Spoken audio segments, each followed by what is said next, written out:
হিন্দু ধর্মের ছেলে মেয়েরা বৈষ্ণবকে বড় নিন্দা করে। এই বৈষ্ণব তাই করেছে, অমুক বৈষ্ণব তাই করেছে। বৈষ্ণব নিন্দা করা সহজ, কিন্তু বৈষ্ণব হওয়া বড় কঠিন। তুমি যে বৈষ্ণব নিন্দা করছো, তো তুমি 6টা মাস তিলক কাটো, একাদশী করো, নিরামিষ খাও, চাতুর্মাস ব্রত পালন করো, নিয়ম সেবার ব্রত পালন করো, তোমার চেহারা থাকবে না, তোমার মুখ দেখা যাবে না। বৈষ্ণব নিন্দা করা সহজ, কিন্তু বৈষ্ণব হওয়া বড় কঠিন। এই বৈষ্ণবকে হতে পারে ত্রিনাদপি শুনিছেন তরুরেব সহিষ্ণু না অমানীন মানদেন কীর্তনিয়া সদা হরি। ত্রিনাদপি শুনিয়েছেন, তোমাকে ঘাসের চেয়ে নিচু হতে হবে। বলে ঘাসের চেয়ে মানুষ নিচু হতে পারে? বলে একটা মানুষ ঘাস নয়, বিষ্ঠার চেয়েও নিচু হতে পারে। কেমন?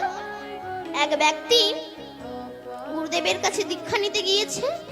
তখন গুরুদেব বলছে, বাবা আমি তোমাকে দীক্ষা দেব, তবে পৃথিবীতে যে নিকৃষ্ট বস্তু আছে সেই বস্তু যদি তুমি আমার সামনে আনতে পারো, তবেই আমি তোমাকে দীক্ষা দেব। তখন ব্রাহ্মণ মনে মনে ভাবছে, আমি ব্রাহ্মণ, তাহলে সবচেয়ে নিচু জাতি হবে পায়খানা পরিষ্কার করা মেথর। মেথরের কাছে গিয়েছে, মেথর তুমি সবচেয়ে ছোট জাত। মেথর বলছে, দেখো ভগবান আমাকে সৃষ্টি করেছে এই নোংরা পরিষ্কার করার জন্য। আমি যদি নোংরা পরিষ্কার না করি, তবে দেশ দুনিয়া গন্ধ হয়ে কত মানুষ মারা যাবে। আমি পরিষ্কার করি, তাই তুমি বেঁচে আছো। আমি ছোট নই, তুমি ছোট। তখন ব্রাহ্মণ এবার গিয়েছে গাছের কাছে, গাছ তুমি সবচেয়ে ছোট। গাছ বলছে, আমি ছোট নই, তুমি ছোট। কেন না? মানুষ যখন ক্লান্ত হয়ে যায়, তখন আমার ছাওয়ায় শীতল করতে বসে, আমার কাঠে সিংহাসন তৈরি হয়ে রাধা গোবিন্দের পূজা হয়। আমি ছোট নই, তুমি ছোট। এবার ব্রাহ্মণ ওই ব্যক্তি গিয়েছে গরুর কাছে, গরুকে বলছে, গরু তুমি সবচেয়ে ছোট। গরু বলছে, আমি ছোট নই, তুমি ছোট। কেন না? আমার দুধ ভগবানের সেবাই লাগে, আমার বৃষ্ঠা, আমার গোবর না হলে দেবতার পূজা হয় না, তাই আমি ছোট নই, ছোট হচ্ছে তুমি। এখন ব্রাহ্মণ তো ছোট খুঁজেই পায় না। ব্রাহ্মণ এখন, সেই ব্যক্তি এখন বিভিন্ন রকম রান্না করে খেয়েছে, খেয়ে বিষ্ঠা ত্যাগ করেছে, করে নাকে কাপড় দিয়ে বলছে, এই হচ্ছে সবচেয়ে ছোট জাত। এই বলে যে তুলতে যাবে, তখন সেই বৃষ্ঠা বলছে, হে ব্রাহ্মণ কে? বলে আমি বৃষ্ঠা। বলে বৃষ্ঠা আবার কথা বলতে পারে? বলে বলতে পারে না, তবে আজ বলতে হচ্ছে। কেন? বলে তুমি প্রতিদিন আমায় ত্যাগ করে চলে যাও, আজ এত সুন্দর করে আমাকে হাতে করে তুলছো কেন শুনি?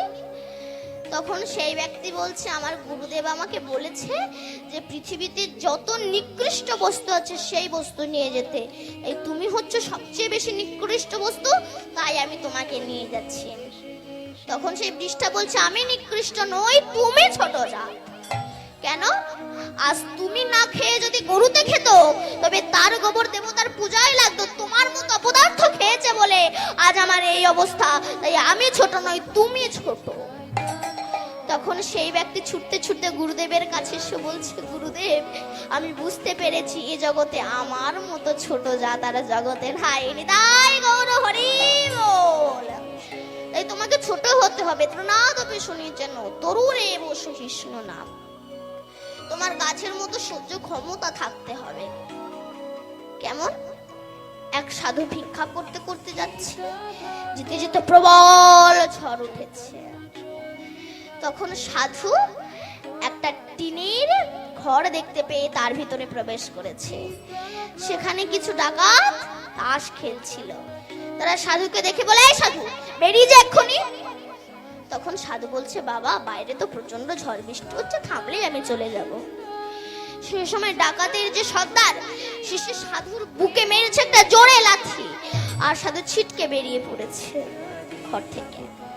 আর যেই না সাধু পড়ে গিয়েছে বাইরে, সেই সময় হঠাৎ বজ্রঘাত হলো টিনের ছাদের ওপরে, সবকটা ডাকাতের দল মারা গেল। সেই সময় সাধু কি বলছে জানো? কে তুমি মহান, আমাকে বাঁচিয়ে